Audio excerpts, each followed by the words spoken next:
চেষ্টা করতেছো না কেন? আমি তো মানুষ, একবার সময় দাও, একবার ট্রাই করে দেখো না। হ্যাঁ তোমাকে বললাম তো, প্লিজ একবার ফোনটা কেন না, প্লিজ।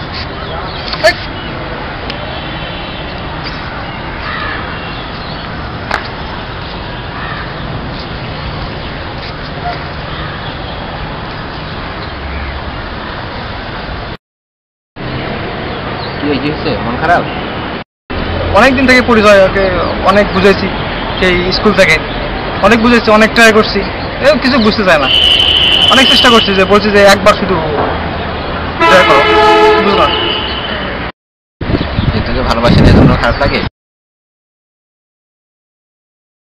দেখো তোকে কিন্তু একদম ভালোবাসে। কে? একজন আছে, বলবো, তোকে অনেক ভালোবাসে। তুই যদি তাকে একবার ভালোবাসিস, সে তোকে 10 গুণ বেশি ভালোবাসবে। আর তুই যদি তার দিকে একটু আগাস, সে তোর দিকে আরো অনেক বেশি আগে আসবে। কে? কোনোদিন তো বলিস নাই।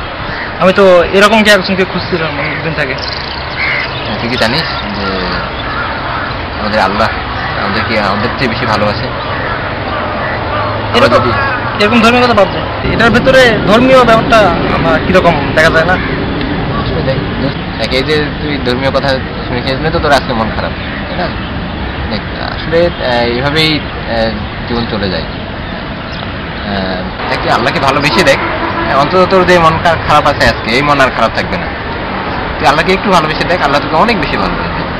তুই আল্লাহর দিকে একটু আগায় দেখ, আল্লাহ তোর দিকে অনেক বেশি আগায় আসবে, 10 গুণ আগায় আসবে। আমি তো ভাবতাম যে ইসলাম মানে আমার পিছনে সবসময় একজন ফেরেশতা ডান্ডা নিয়ে দাঁড়িয়ে আছে, কোনো খারাপ কাজ করলে অ্যাকশন নেবে। আসলে এভাবে আমার কি তো কেউ কোনোদিন ইসলামের সম্পর্কে বোঝায় না কেউ।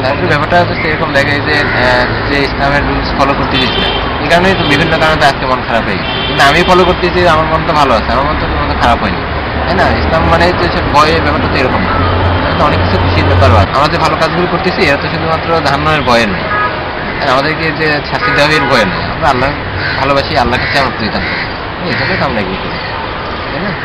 আসলে এভাবে তো কখনো ভেবে দেখা হয় নাই, আর কোনো বন্ধু বড় ভাই বা বাড়ি থেকে তো এরকম কোনো কিছু বোঝায় না আমার আগে। জীবনে তো শেষ হয়েছে, ভাবার সময় আছে, এখন তো ভাবতে হবে। মেডিকেলে না ভাবলে এখন কোনো কারণে যদি সব মন খারাপ থাকার কারণে বা কোনো কারণে পড়াশোনা হ্যাম্পার হয় বা জীবনটা যদি নষ্ট হয়ে যায়, তাহলে কে দিবে? ভেবে দেখতে হবে, তাদেরকে তো ভালো পথে দিকে আসতে হবে।